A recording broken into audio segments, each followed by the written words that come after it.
Fala pessoal do canal Fala Basquete. Bom, no vídeo de hoje vamos ter Carmelo Anthony, um dos maiores cestinhas da história da NBA, falando um pouco sobre a transição dele do Oklahoma City Thunder para o Houston Rockets, onde ele foi cortado depois de apenas 10 jogos e sem nenhuma aparente razão, até voltar agora para onde ele fez 2 excelentes temporadas com o Portland Trail Blazers. Bom, se você gostar desse vídeo, não esquece de deixar um like e não esquece também de acompanhar aí nosso curso com o Diego Falcão, um dos melhores preparadores físicos para basquete no Brasil. E é isso, pessoal. Fala basquete. When I get to Houston, now I really feel like an outcast. But because I got CP there, it's like, oh, cool. Okay, cool. Like my brother's there. We can work this out. PJ and James, and we can work this out. I am the piece that team need. But that wasn't their thinking. They thought that they wanted me to come in and be, I don't want to throw no names out, but they wanted me to be a spot up corner shooter. Like, you know what I'm saying? Like run to the corner, spot up, and that's it. And it didn't work at all. It didn't work at all. And I used to tell them, like, look, yo, throw me a bone. Like I'm going to them like, yo, throw me a bone. Yo, just on a switch, throw it in there. Like I need that feel. I need that touch. You know, I'm a rhythm player. Like I can't. First of all, I can't come off the bench and then shoot three threes in a row. Like I just can't. I can't do that. Melo, I want to ask you about this because actually, I think this is important for you to talk about because you were a superstar. You led the league in scoring. You were the number one option your whole career, and then almost overnight, you go to OKC and you're the third option, and then you go to Houston and you're asked to basically be a spot up shooter with no chance to catch a rhythm. That's a hard adjustment for any player. Ooh. For any player.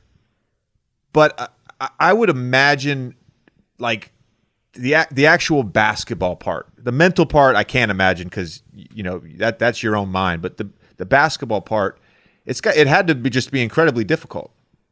Man, I went from New York, All-Star, leave to go to OKC, which is, before I even got to OKC, before it happened, I already had in my mind, I'm willing, anywhere I go, I'm going to sacrifice. Because now I want to win. So anywhere I go, I'm going to have to sacrifice. I'm not going to be the first option anymore. I can go to a team and be the first. I can just stay in New York and be the first option. Now I want to win. What's my options? Where I'm going to go? Okay, OKC pulled the trigger the 25th hour. You know what I'm saying? Like they pulled the trigger at the very last minute, right before media day. So now they already got their system that they already implemented throughout the whole summer. So now I'm coming in media day and it's like, damn, yo, we got Melo here too. Well, now we gotta figure the system out. Who's gonna get the touches? What offense we gonna run? Because you already implemented the offense that was basically for you. I mean for Russ and PG. I had nothing to do with that offense. But when I come, it's like, holy shit. Okay, this is too much firepower. How are we gonna make this work? So I think that's why we got up to a slow start. When I get to Houston, the basketball part of it is like, at this time, I'm like, I know this is another sacrifice. But now I'm sacrificed for the greater good now. Like I'm willing to sell my soul to go win. And this is what I'm thinking about. And when I get there, I honestly didn't feel like I was a part of Houston at all. So from a basketball standpoint, to your question, I had to isolate myself to really lock in from a basketball standpoint, right? In the gym more. You know, the gym was people say the gym was a sanctuary. That year was really my sanctuary.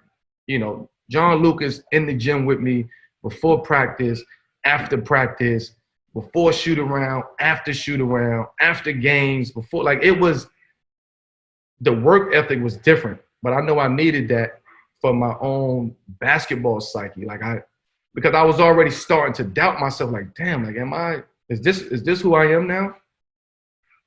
And do I want to be that? Fuck it, that's too late. I'm already here. I'm gonna buy into it. Oh, Melo, you gotta come off the bench. Word? Like, I was like, why is that? Why? Where did the narrative come from? So let me ask you a question then. Was it ever a thought like, if it's coming off the bench, I'm gonna retire? Like, did you ever think like, if this is my only option, then I'm just gonna I don't want to play that role. I'm out. Was that ever a thought?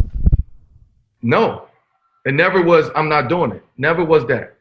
Never was that. And honestly, knowing whatever past history I've had with Mike D'Antoni, I went to him. Mike, I need you to be honest with me. Tell me my role. Like, we ain't gonna do what we did in New York. You know what I'm saying? Like, we're not having that. I grew, you grew, we both matured. Tell me my role on this team. What you need, right? And I need you to be you. You know what I'm saying? Like, I need you to bring what you bring. So in my mind, I'm like, oh, okay, cool. You know what I'm saying? And then we, preseason it happening. It's like, damn, I'm like, we playing. Okay, this is why I came here. But then it was like first game, it never was communicated to me that I was coming off the bench. Now I don't want to make it seem like I was against it. I just wanted that up front. Because let me get my mental right. I never came off the bench ever in my life. Ever. So, 15 years, and then now come off the bench. Do you know the pride and the ego blow that had on me? I'm like, dang, I gotta get my, like, it was very difficult. It was very difficult. So out of all of this experience, that was the hardest thing for me.